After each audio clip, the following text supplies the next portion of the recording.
Hello WhatsApp, কে হচ্ছে আবার? আশা করি সবার অবস্থা অনেক ভালো, আমার অবস্থা অনেক ভালো। চলে আসলাম আজকে নতুন টপিক নিয়ে।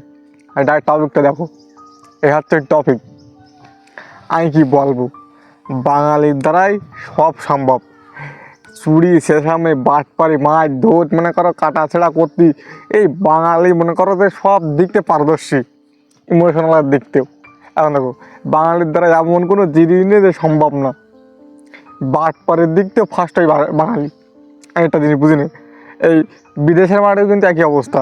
এই দেখো, বাটপারি কিসকেরা বাঙালি, চুরি কিসকেরা বাটপারি, শেষরাম কিসকেরা বাটপারি, সবই বাঙালি। আগের দিনে আমার কাকু দুবাই থাকে, কাকু এরকম এই বেতন 12 জনের বেতন তুলে দিতে 7 লাখ টাকা, বাঙালি হাতে তুলে দিতে টাকাটাকে দিয়ে ভাগযোগ করে দিয়ে আসিস, বাঙালি নিয়ে 8 লাখ টাকা নেয় পকার পর। সে মালেরা খুঁজে পাওয়া দিতে না, সে যে এখন আসে কোনো আল্লাহ জানে ভালো, তারা সে 5,000 টাকা বেতন সব শেষ, 8 লাখ টাকা বাঙালি ভেঙে গেছে। এই হচ্ছে অবস্থা। তো এইটা বাটে আমি দেখো, বাঙালি ট্যালেন্ট দেখো, গরুর বাচ্চারা হাতে ধরাই দে, ডিম খিচড়ি খাওয়াই যায়। মানে এইটা কোনো কাজ হইলো? আমি এইটা দেখার পর তো মনে করো যে কী আর বলো, আমি মুখে ভাষা রাখলাই যে এই বাঙালির দ্বারাই আর কী কী আবিষ্কার হবে, কী কী আবিষ্কার হবে বাঙালির দ্বারাই। তোকে কি বলি দেখেও যে গরিব মানুষ করে ডেকে ডেকে আন, এরা তো বৃত্তশালী কেউ না। এরা কেউ বৃত্তশালী? যারা এইছে তোমাকে ডাকে, এরা কি কেউ বৃত্তশালী? কেউ বৃত্তশালী না, সবাই গরিব মানুষ।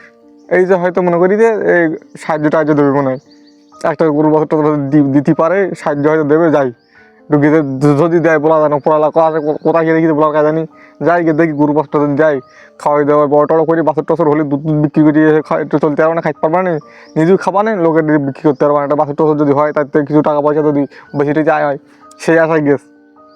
কেন এই আশাটা দেওয়ার কোনো দরকার? এখন তাকে এই বাছর ধরাই তুমি ডিম খিচুড়ি দিয়ে বিদায় করে দিলে, এইটা কোনো কথা? এখন তাদের মনে একটা কষ্ট লাগলো না, কষ্ট পেলো না, ভেতরে একটা আশা তৈরি হলো না, সে আশাটা মরে গেল না? ওকে তো রাত্রে ঘুমটা তো নষ্ট হয়ে গেল। এই দায়িকেটা, এই রাত্রে ঘুমটা নষ্ট হলে দায়িকেটা নেবে, এই দায়িকেটা নেবে। অবশ্যই তো ওরা অনেক কষ্ট পাচ্ছে এখন। ওদের এখন চিন্তা হচ্ছে যে আহারে, গরুটা যদি দিত কত সুন্দর হইতো। এর ভেতরে এখন তারা একটা ফিল করতে না, এখন ক্ষতি হয়ে গেল না ওদের একটা। তো এই হচ্ছে অবস্থা। মানে কী যে করতে ঠেঙাইতে হবে তা সে বলার মতন ঠেঙাই না। এই যেমন যাই বলো, এটা একটা মানে কী একটা অবস্থা আমার ভিতরে এখন চলে গেছে।